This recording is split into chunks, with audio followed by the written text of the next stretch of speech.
38 years you were in my seat, sort of. You had what you called your dream job. You had a platform, you had a medium to reach the people of South Central Pennsylvania. Why throw that job away? Why do what you're doing now and run for the House? I loved my job. Being a journalist for 38 years was really fulfilling to me, but I saw a lot of things. I've been listening for that long, and people have been telling me about their problems, their concerns. We were able to, as you do, shine a bright light on it. But I realized at some point that I needed to move from the public service of telling about our issues and concerns to actually trying to do something about them. I was live on the set 2 years ago when the Supreme Court handed down the Dobbs decision and had to look out into the camera and tell every woman watching that her rights had been rolled back 50 years. I watched along with everybody else in disbelief. And not only that, but that night when we had to get reaction from our local congresspeople and we talked to Congressman Perry, he was basically dancing a jig because for 7 years he sponsored a nationwide abortion ban with no exceptions for rape, incest, the life of the woman. And a lot of people, again, when I'm out, Republicans, Democrats, independents, tell me they actually want to be in charge of their own bodies. They think they can make better decisions along with their doctors than Scott Perry and the government can about their most intimate decisions. So that's just one of the reasons. I also was watching January 6th unfold with everyone else, watching in horror. And then we come to find out that Congressman Perry is so deeply involved in January 6th and was one of the architects of that day.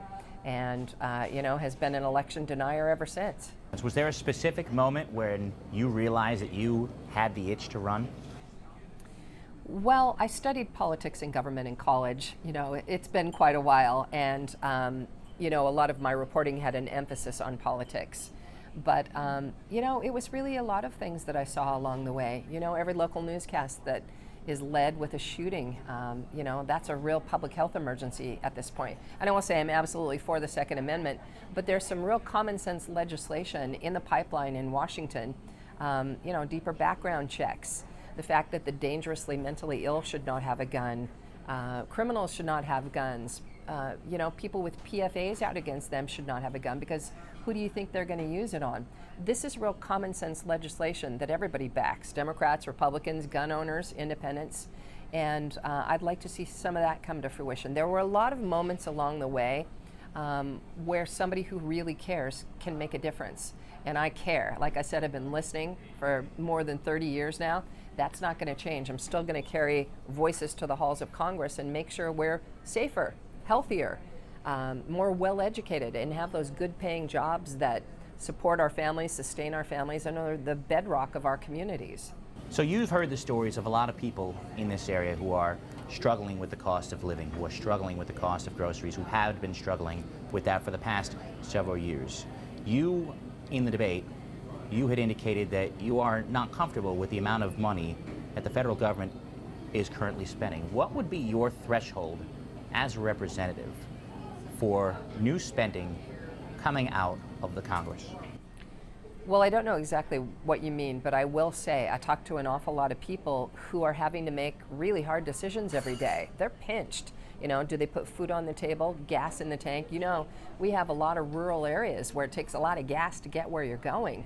Or do you pay your rent or mortgage, which is skyrocketed because of low supply in this area, partly? Or do you take your life-saving drugs? And those life-saving drugs, Scott Perry has voted against bringing prices down. He opposed the government's ability to negotiate prescription drug prices with pharmaceutical companies, which would save us about $110, and when I say us, I mean taxpayers, would save us about $110 billion in fairly short order, and he voted against the cap for insulin. So here's a guy who keeps voting to hurt us instead of help us. What would be your threshold for supporting a new spending bill, such as, say, the Inflation Reduction Act, the infrastructure bill, the American Rescue Plan, many of the spending bills that Scott Perry voted against that Republicans believe helped contribute to the inflation that we have now? What would be your criteria for supporting new spending in the Congress? Listen, there are a lot of things that have led to the inflation we have now, but I'm somebody who thinks government's wasting some money. We've got to do audits of every department and they need to prove they need the money they're asking for, and we need to move forward from there. Would you support any new taxes coming from the Congress, whether it be on a different income bracket? Are there any new taxes that you would support? I think that some of the wealthiest corporations and wealthiest individuals in this country who are not paying their fair share need to do that. Would you vote to extend the Tax Cuts and Jobs Act next year, the tax cuts that were passed by President Trump back in 2017? I'd like to see it changed. I'd like to see, again, the most wealthy individuals among us and wealthy corporations pay their fair share, but I do not want the middle class to pay any more taxes. If anything, I'd like to see us cut our taxes. How concerned are you about the federal deficit? Very. Can't keep spending money you don't have. Sooner or later that's going to catch up with us in a very major way. How would you balance the deficit and your concerns about the deficit with any new spending plans that, if you are in the majority, may be put forward by the leadership in your party? Well, again, I'm an independent thinker. I have been for a very long time, and that's the way I'll be in Congress as well. I'll be working for all of us, not just Republicans, not just Democrats or independents. But I would say, again, a lot of that is the departments that we have need to justify the spending and the money they're asking for. We need to do audits. We need to make sure we're not wasting money. And we need to make sure that there's enough money for the programs we need. Social Security, for instance. My opponent, Scott Perry, had on his website that he wanted to cut your Social Security benefits. He wanted to raise the taxes on it and raise the minimum age that you could take your benefits to 79. Now, a lot of people tell me they've been paying in their whole lives, and this is a promise that America made to them, and it needs to be kept. This would not allow a lot of people to retire with dignity, so that's a real problem for me. Your opponent voted against several appropriations bills at critical times when it comes to preventing a government shutdown. Is there any scenario in your mind where shutting down the government is an appropriate action to take? No, I'd say this is a disgrace that Congress can't get its act together enough to. I just think this is a disgrace that Congress can't get its act together enough to actually handle the most basic functions of government, including making a budget. You have a budget, I have a budget, everybody watching tonight has a budget. So this is also a real problem. You have to live within your means. But for Scott Perry to shut down the government and continue to try to take a paycheck, when so many people here would not be being paid because he was being an obstructionist. This 118th Congress, led by Chief Obstructionist Scott Perry, has accomplished fewer pieces of legislation than at any time in the past 100 years. So here's a guy who's not taking care of business, whether it's for federal employees or the budget. Washington is deeply broken, and he's a big part of it. What do you think the next Congress and the next administration can do to help affordability? Well, again, this is a Congress that is just so deeply broken. What I hear from people is, I'm a first-timer. I don't know all the ins and outs of Congress. Scott Perry's had 12 years to try to get his act together and make life more affordable, and clearly has failed. So a lifetime politician versus a newcomer, all I know is that people tell me they want change. They want fresh leadership. They want term limits. I would agree to a 12-year term limit. Scott Perry's been in office for 12 years. I'd like to term limit him along with the voters here in PA 10. They also don't want lawmakers to be trading stocks and them and their families getting wealthy with insider information that you and I are not privy to. And they want Congress not to become lobbyists after they leave office. I do want to get to the border and immigration and migrants and everything that's going on right now. There are a lot of farms in this area there are a lot of farms, there's a lot of agriculture in this area that rely on the work of immigrants to do their jobs. How would you balance that with the need, as you say, to secure the border? Well, we absolutely have to secure the border, and both parties have been botching that for years. I wish the Biden administration has. Oh. Amazing, I used to talk for a living. No, it's a different animal. Well, we absolutely must secure the border. I think both parties have been botching it for years. This is a real problem. When people come in, We need to make sure, if they don't have a legitimate claim to be here, they need to be sent home expeditiously to their native countries. But conversely, as you were saying, we have a lot of jobs that need to be filled, and people who do have a legitimate claim, we need to adequately fund the border so that there are enough agents to secure the border. I just read NBC News had something that said 1/3 of all the cameras are broken right now at the border. We need those to see who's coming across illegally and try to catch people. So there are a lot of things. I will say what we don't need is our representative going to the border on the taxpayer's dime and grandstanding and talking about what a problem we have. I think everybody watching this knows we have a problem at the border. We need to work together, reach across the aisle and be pragmatic about the way we solve this problem. It's not a Democratic problem, it's not a Republican problem, this is an American problem, and we have to secure the border. Should undocumented immigrants be deported from this country? Yes, if you're not here legally, you need to go home. Do you support DACA? Yes, I believe, here are children who were brought here, at a very young age who would not recognize their home country. They've been working, in some case, for decades.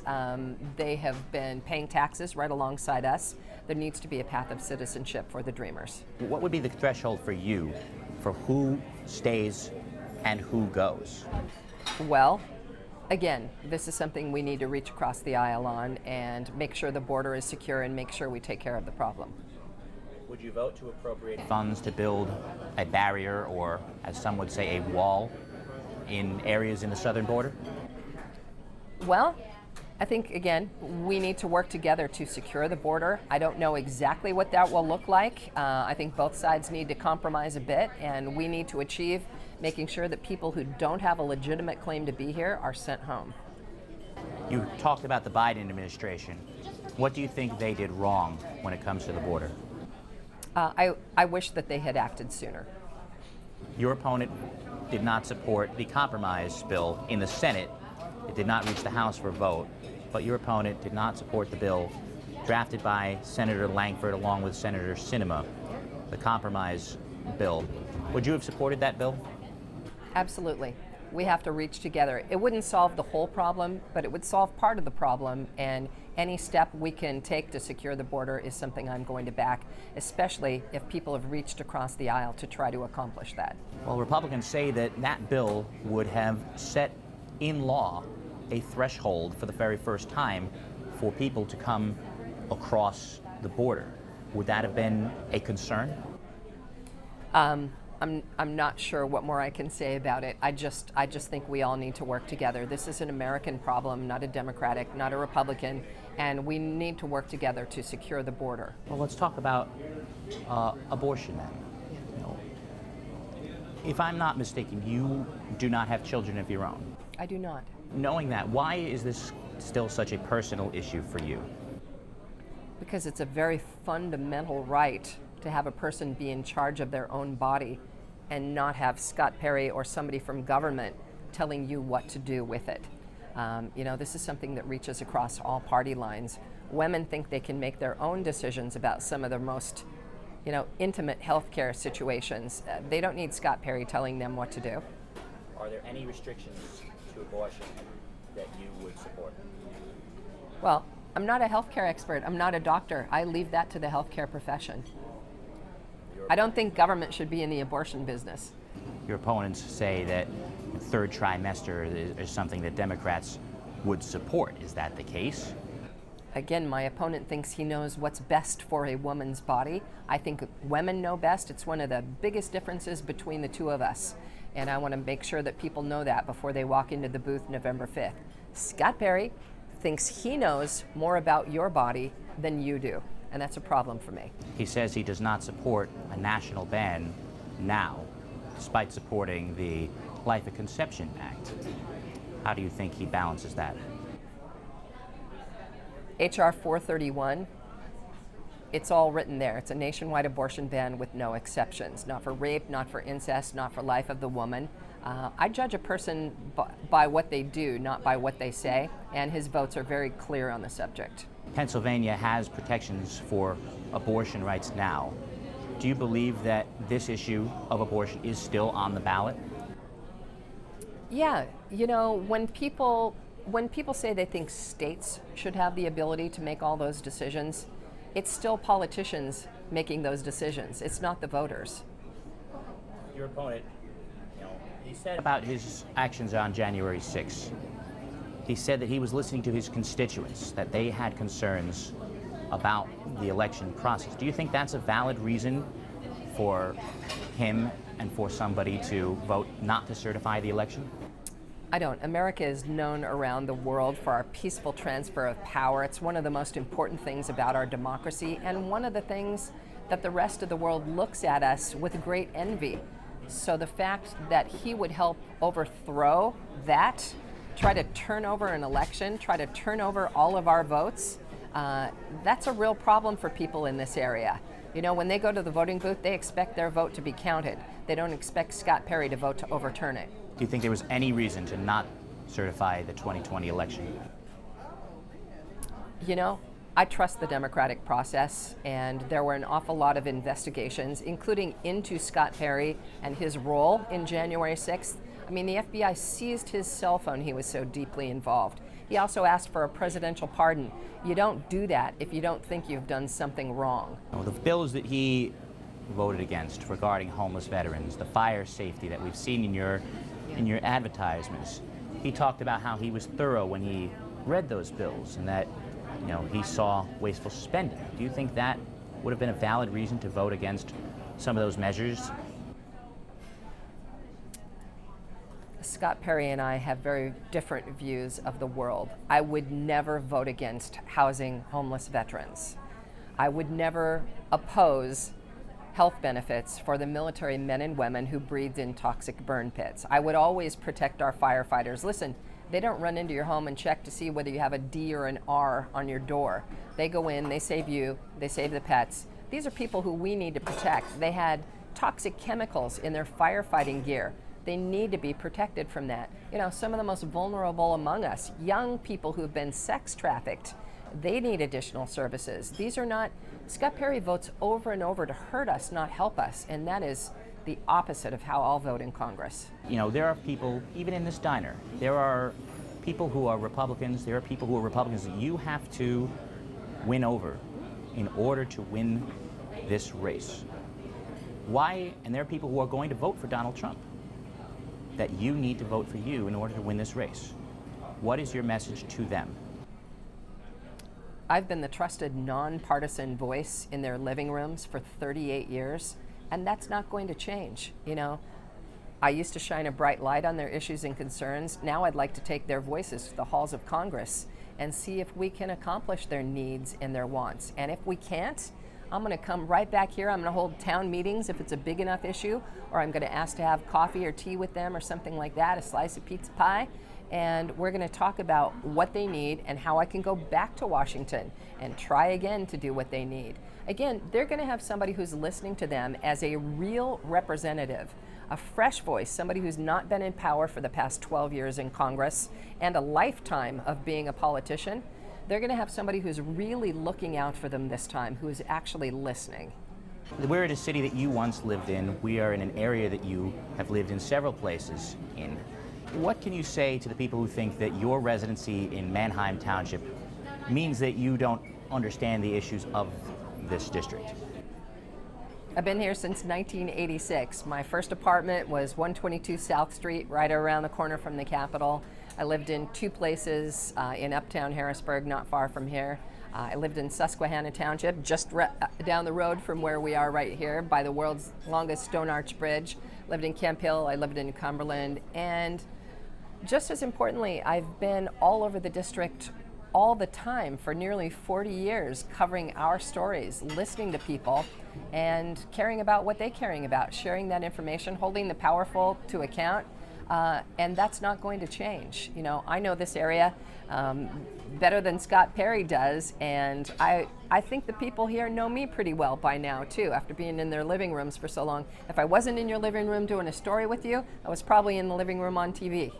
Did anything change from the primary to the general when it came to your decision to move versus to not move? No, I'm looking forward to it.